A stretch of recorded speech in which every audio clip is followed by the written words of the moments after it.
Standard 5th, Subject English Unit 2, Lesson 9, The Triantiwontigongolope. So, children, this is a poem written by C.J. Dennis about an insect. And this insect has got a very long name. You can see the spelling, and it is very hard to pronounce. Triantiwontigongolope. The poet is saying that this insect is very different. It looks very different, and it has got a very hearty appetite, and it always scuttles, means that is it is ashamed when you try to call it by its name. So now I'm going to read the poem. The unit 2 9 lesson 9, the Gongolo. There's a very funny insect that you do not often spy, and it isn't quite a spider and it isn't quite a fly.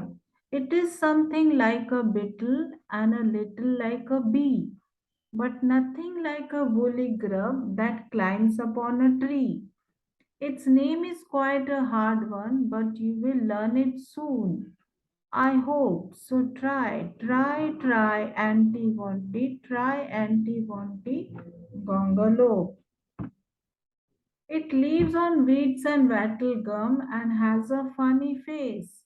Its appetite is hearty and its manners a disgrace.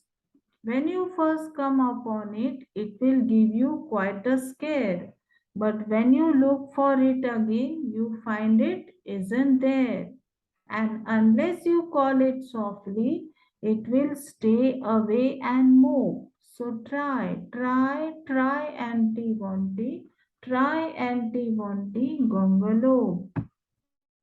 It trembles if you tickle it or tread upon its toes. It is not an early riser, but it has a snubbish nose. If you snare at it or scold it, it will scuttle off in shape. But it purrs and purrs quite proudly if you call it by its name and offer it some sandwiches of sealing wax and soap. So try, gongolo. But of course, you haven't seen it, and I truthfully confess that I haven't seen it either, and I don't know its address. For there isn't such an insect, though there really might have been. If the trees and grass were purple and the sky was bottle green, it's just a little joke of mine which you will forgive, I hope. Oh, try, gongolo. So this was the poem written by C.J. Dennis. The name of the poem, Triantiwontigongolope. So now I am going to explain the poem with stanzas.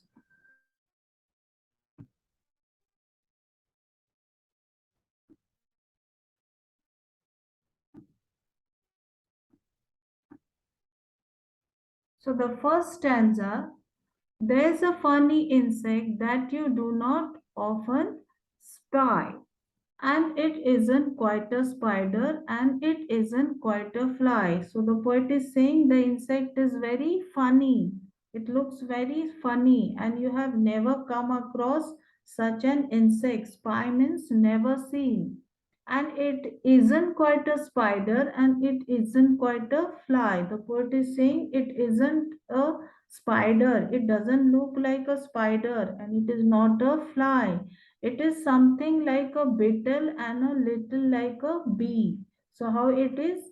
Little like a bee and little like a beetle. So these beetle and bee, these are also type of insects, and this the funny insect which the poet is trying to describe is just like a beetle and a bee, but nothing like a woolly grub that climbs upon a tree. Now the poet calls this beetle and bee as a woolly grub. So just like a bee or a beetle, This insect also cannot climb upon a tree. It is its name is quite a hard one, but you will learn it soon. Now the poet is saying you will learn the name of the insect very soon, though it is very hard to pronounce. And the name I hope try anti gongolope.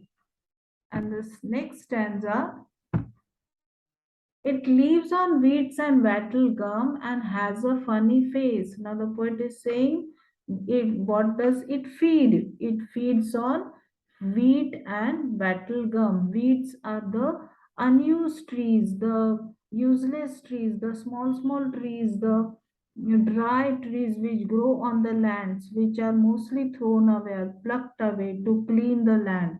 So this insect feeds on weeds and wattle gum. Wattle gum is a gum which comes out of the trees. So this insect always eats this weeds and wattle gum and has a funny face. The poet says that this insect is having a very funny face. Its appetite is hearty, means the poet says that this insect also eats a lot and it's hearty. Hearty means eating a lot, it is healthy. Appetite means desire to eat food. So the poet is saying this insect eats a lot of foods and its manners are disgrace. But its manner, how is the manner? Manner is not good. Disgrace means not good, dishonor. He is not well mannered. When first you come upon it, it will give you quite a scare. But at the first instance, when you see for the first time, what will happen? You will get scared on seeing it. But when you look for it again, you find it isn't there. But the second time when you start looking at it, it disappears because it comes to know that you are afraid on seeing it. So it will disappear. And unless you call it softly, it will stay away and move. So you have to call it very softly. You have to call its name very softly. So otherwise, it will stay away. It will move away from you and it will be more, means it will feel sad. So you have to call its name very softly. So you have to try the name of the insect, that is Triantiwontigongolope. The third stanza, it trembles if you tickle it or tread upon its toes. So it trembles, that is, it shakes, it shivers if you try to touch it. Tickle means slightly touching. If you try to lightly touch it, it shivers. Or tread upon its toes. If you try to walk on its toes, that it tread upon its toes means if you try to walk on its toes or it try to touch its toes, it will shiver, it will tremble. It is not an early riser. Now, the poet is saying the insect is very sleepy. It never gets up early. It is not an early riser. It wakes up late in the morning. So, you will not see it in the morning, early morning. And it has a snubbish nose. That is, it has a nose which is little twisted. When you see, when a person, when he doesn't like anything, he twist his nose. So like that, the insect nose is little twisted. So it has a snubbish nose. And if you snare at it or scold it, snare means mocking smile. If you laughed at it or you try to scold it, it will scuttle off in shape. That is, it will move away quickly because it will be ashamed. When you laugh at it, it feels ashamed. So it will move away quickly. But it purrs and purrs quite proudly if you call it by its name. But it purrs, that is making a low, continuous vibratory sound. That is the sounds which mostly the pet animals make when you try to call it by its name. When you keep a pet animal in your house and if you try to call it by its name, so it makes certain type of sound. So like that, this insect also makes this sound, purrs, purrs, and it will proudly come near to it, near to you when you call it by its name, and offer it some sandwiches of sealing wax and soap. So the poet is saying, if you call it by its name, it will proudly come to you, and if you offer him, if you give him some sandwiches of sealing wax means the seal, which is a solution which is used to seal an object. So when you offer the sandwiches of sealing wax and soap, the insect will proudly come near to you. But of course, you haven't seen it, and I truthfully confess. Now, the poet is making a joke, he is mocking, and he's saying that, of course, you have never seen such an insect. And I also truthfully confess, means I also agree that I haven't seen it either. He's saying, I also have never seen such an insect, and I don't know its address. Now, the poet is saying, I also don't know such an insect, and he also have never seen such an insect, for there isn't such an insect. Now he's saying there is never such an insect exists, there isn't such an insect, though there really might have been, if the trees and grass were purple. Now the poet is saying that such an insect may exist if the trees and grass were purple and the sky was bottle green. Bottle green means dark green. So if the trees and grass were purple and the sky was bottle green, then such an insect might have exist.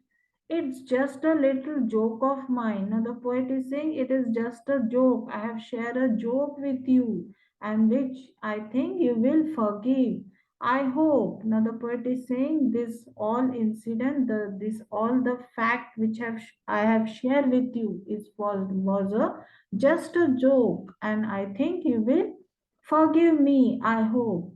Oh, Triantiwontigongolope. Now the poet is giving such a big name to the insect, and then he's saying it was just a joke. So this was just a poem which should be taken as a joke. It is not a real. So this was a poem named Triantiwontigongolope by C.J. Dennis. So if you like the poem, if you like the video, please share and subscribe. Thank you for watching.